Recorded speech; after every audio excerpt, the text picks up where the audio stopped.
गिरणा आणि मोसम नदीच्या उगमस्थानावर गेल्या 2 दिवसापासून होणाऱ्या पावसामुळे नदीचा विसर्ग वाढलेला आहे. धरणाची पाण्याची पातळी देखील वाढली आणि त्या पार्श्वभूमीवरती धरणाच्या मध्ये नद्या देखील दुथडी वाहू लागतात. त्या पार्श्वभूमीवरती मालेगावातील काही तरुण काल संध्याकाळपासून म्हणजे जवळपास 15 तासापासून सवनगाव शिवारातील या ठिकाणी पाण्याच्या प्रवाहामध्ये अडकलेल्या आहेत. खडकाची व्यवस्था असल्यामुळे आतापर्यंत त्यांनी सुखरूप आहेत. त्यांच्या मालेगाव महानगरपालिका तर्फे NDRF तर्फे त्यांना जेवणाची देखील पाण्याची देखील व्यवस्था करण्यात येते. परंतु जवळपास रात्रीपासून NDRFच्या जवानांनी मालेगाव अग्निशमन विभागाच्या जवानांनी मोठा शर्थीचा प्रयत्न केला, परंतु कुठल्याही प्रकारचा त्यांना वाचवण्यात त्यांना काढण्यात यश अद्यापर्यंत मिळालेलं नाही. सकाळपासून जवळपास सर्व यंत्रणा या ठिकाणी उभी ठाकली आणि त्या पार्श्वभूमीवरती जिल्हाधिकाऱ्यांशी देखील बोलणं झालेले. सकाळ मौलाना मुफ्ती इस्माईल मालेगाव मध्येचे आमदार हे देखील येऊन गेले. पालकमंत्री दादा भुसे यांचे देखील संपर्क सुरू आहेत. त्या पार्श्वभूमीवरती आपण मालेगाव मनपाचे आयुक्त आपण या ठिकाणी आले.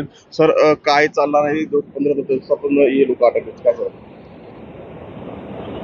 मालेगावच्या वरच्या भागात काल परवापासून जो मोठ्या प्रमाणावर पाऊस होतो आहे त्यामुळं चनकापूर धरण आणि हरणबारी धरण हे भरलेलं आहे आणि या दोन्ही धरणामधून गिरणा नदीपात्रात आणि मोसम नदीपात्रात पाणी सोडण्यात आलेलं आहे.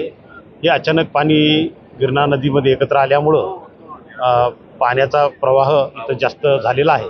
त्यातच काल काही तरुण धुळे आणि मालेगाव इथून मच्छीमारीसाठी नदीपात्रात गेले होते आणि नदीपात्रामध्ये एक जी बेट आहे तिथं ते आता थांबलेले आहेत. त्यांना काठावर येणं शक्य होत नाही कारण पाण्याचा फ्लो जास्त आहे. नदीचा भाग जो आहे पात्र हे खडकाळ आहे, त्यामुळं येण्या जाण्यासाठी फार अडचण होत आहे. खरं तर हा भाग महानगरपालिका क्षेत्राच्या हद्दीच्या थोडा बाहेर येतो.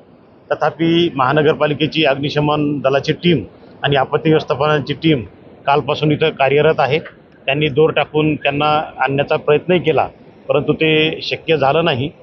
आज सकाळी सुद्धा पूर्ण टीम आलेली आहे. SDRFची टीमही धुळ्याहून आलेली आहे मुद्दामून, परंतु त्यांच्या बोटीलाही तिथं जाणं 15 तासापासून बचाव कार्य देखील सुरू आहे, परंतु यश मिळालेले नाही. जिल्हाधिकाऱ्यांशी काही बोलणं झालंय का? चॉपरची व्यवस्था केली तर ह्या सगळ्या गोष्टी आता जर यानं शक्य झालं नाही म्हणून आज सकाळीच माननीय जिल्हाधिकारी साहेबांशी चर्चा झालेली आहे.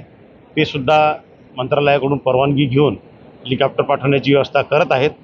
आत्ताच बातमी अशी समजलेली आहे की वरच्या भागात पाऊस कमी झालेला आहे आणि पाण्याचा फ्लोही कमी होत आहे, पण त्यासाठी थोडा वेळ जाईल. तर ते पाणी कमी झाल्यानंतर किंवा हेलिकॉप्टरची व्यवस्था होईपर्यंत काही वेळ जाईल आणि निश्चित त्यानंतर हे जे मच्छीमार आहेत त्यांना सुखरूपरित्या बाहेर काढण्याचे प्रशासनाचे प्रयत्न राहतील. गेल्या 15 तासापासून अडकलेल्या या मच्छीमार या लोकांना काढण्यासाठी महापालिका आणि सगळी प्रशासकीय यंत्रणा NDRF टीम सगळं सज्ज असून देखील अद्यापर्यंत त्यांना बाहेर काढू शकलेले. त्या पार्श्वभूमीवरती वरिष्ठ पातळीवर देखील हालचाली सुरू आहेत आणि इथं कुठेतरी चॉपर आणून काढण्याचा प्रयत्न केला जाणार असल्याचं सांगितलं जात आहे. मनोहर शेवाळे, TVN मराठी, मालेगाव.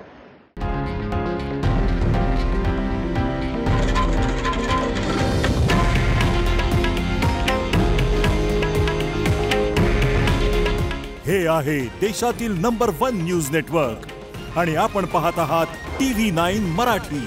काळजी तुमची, हित महाराष्ट्राचं.